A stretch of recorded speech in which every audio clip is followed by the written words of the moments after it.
What's going on, guys? My name is Tariq Samuel, and today I'm going to help you with the number one thing that you should be doing while on your PMP journey, which is studying these 20 principles. These 20 principles are going to help you dissect every single question that you come in contact with in order for you to be successful on your PMP exam. So, without further ado, I'm not going to waste any of your time. We're going to go straight into some of these principles. So the first one that I think is the most pertinent and the one that you should think about and probably use the most is principle one. Principle one is to always discuss, investigate, analyze, and ask questions before deciding on a solution. You see, when you get a question within the PMP exam, you will get many.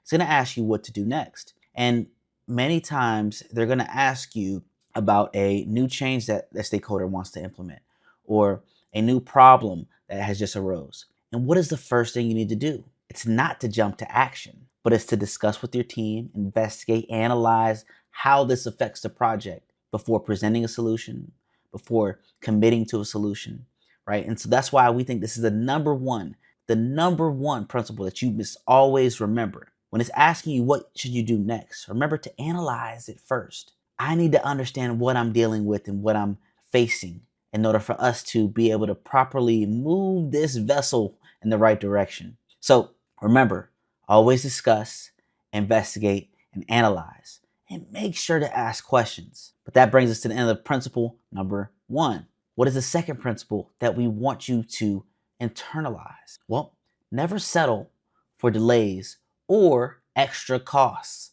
However, remember, extra costs often come before delays.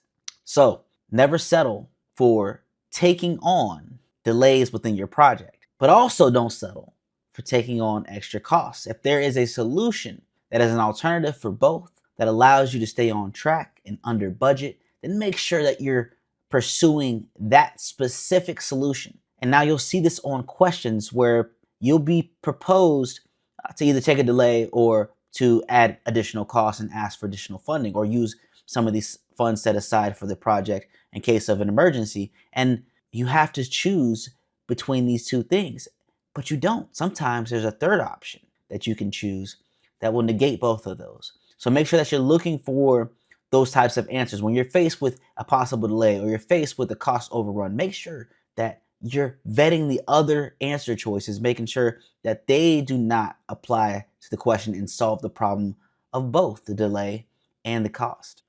Now, principle three, be a servant leader, right? Encourage, care, nurture, listen, and never create friction within the team, right? You're the person that is the leader of your team, and you need to be able to show them what it means to be a member of the team, but also give direction when need be. And in order to do that, you have to have a cohesive team. You have to have a good relationship with your team members, right? And they have to have a good relationship among themselves. And so being a servant leader is being the person that they need you to be in times of crisis, right? Leading them to solutions, right? Helping them through problems, right? Getting them the resources they need in order for them to succeed. These are things that you have to think about as a project manager. So be a servant leader is more than just being a boss. It's being a confidant, a guide. So ensure that you're being a servant leader throughout your process of evaluating the questions that the PMP exam is going to give you. And when you're going through some of these practice exams, right, and they're asking questions on how to handle a team situation, make sure that you're being a servant leader and answering those questions. 4, value. This is the fourth principle, but it's almost as important as the first. Value is gold. And if you don't understand that, let me help you here for a second. Your project is there to deliver some type of value to the company that you're working for, or the company that the project is intended for. You are the proprietor. You're the person that is going to bring about that value as the project manager and with your team. Value is gold. So if you can add value to the project, then do so. If you can negate value being subtracted from the project, then do so, right? Always focus on delivering what matters most to the customer. You're doing this for your customer, for your stakeholders. Make sure that they're happy with the product that you present at the end. Value is gold. That's the whole purpose of your project. Principle 5, use root cause analysis and MVPs, or minimum viable products, or demos to validate and solve problems, right? The reason why we added this principle in here is because it's important that you're getting feedback from your stakeholders.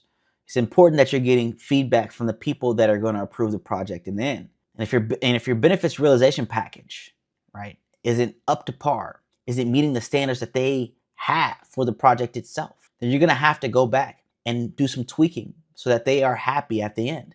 Because that's ultimately what's important. Remember principle 4, value is gold. That's what you're providing them. So minimum viable products are going to help you demonstrate the key results that they expect to see at the end, right? There are going to be key tangible things, right, that they're going to be looking for, deliverables that they're going to be looking for. And these key deliverables are going to be expected on game day. So creating a minimum viable product will help you get there, will help them see the vision, will help them put some ease into the back of their brains when it comes to this project, because they know that you are on the right track and you're doing the right thing. Principle 6, in a predictive project, right, all changes must go through a formal change request process. Now you'll see in the PMP exam itself, you will have a lot of stakeholders who want to implement changes in an unorthodox way. They want to circumvent the natural formal process that you have within your organization. And you as a project manager are at the centerfold of that decision. Are you going to move forward and implement the change as a stakeholder wants, or are you going to tell them that, hey, we got to go through the actual change process. We're not going to go through this new process that you just created, off of your back. We're going to go through the process that we initially wrote down in our project charter, but also agreed upon with all the stakeholders involved, right? And so you have to make sure that you're going through this formal change process. And agile projects, you'll see it's a little bit different, because as you go through your PMP journey, you'll understand that you get into the backlogs, product backlogs and stuff like that, and you'll have changes that you'll be putting into these lists and prioritizing them based off the stakeholders' needs. And that's different. But for the predictive projects themselves, make sure that you're going through the formal change process. Never implement a change without getting approval from the correct authorities. Remember that. 7, this is principle 7. In agile projects, there's no formal change request process, right? So adaptability is built into the method. And we kind of just talked about this in principle 6, but you're going to have a product backlog, right? You're going to have your project backlog, right? Or a sprint backlog, excuse me. And so these are going to be two different things, and you'll learn about these in the future, and they'll be prioritized constantly, right? But it's a little bit different because adaptability is key in an agile project, because it's not necessarily bound by a specific time, right? You have a time for the specific sprint, but you can accomplish as many tasks and as many deliverables as you want to. And so I'm not going to sit here and teach that stuff, but I just want you to understand it's a little bit different in agile projects. So remember that, right? Predictive projects and agile projects are different.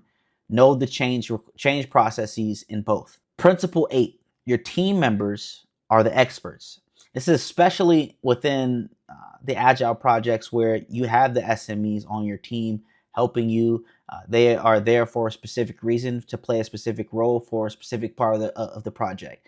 And so that's going to happen as well with your predictive projects or traditional projects that you see or oversee. Your team members are the experts, right? And if they need help, go get a subject matter expert, right? Collaborate and make decisions with them, not for them. And that's important, especially in the agile methodology and at the agile teams, where you'll see you're working more closely, and everybody wants to feel valued. Everybody wants to have a role and wants to be able to play their role. So don't undermine them, right? Allow them to work through the process. Allow them to do their job. Your team members are the experts. You're the manager. You're communicating all this information up to the stakeholders and down, but also providing the resources to your team members so that they can execute their means. Your teammates are the experts. Remember that. Principle 9, the project manager makes the decisions and handles the issues. Do not escalate problems unless absolutely necessary. And that's important because you're the team lead. And I say team lead kind of blanketly, but you are the person that is in charge. You're the leader of the organization, or that small team, of that project itself. You're the person that they're going to go to help solve problems. You're the first line of defense before you have to escalate it to additional stakeholders, product sponsors, those types of things. Take on that role. Take on that responsibility. Be the person that you were hired to be. You're the project manager.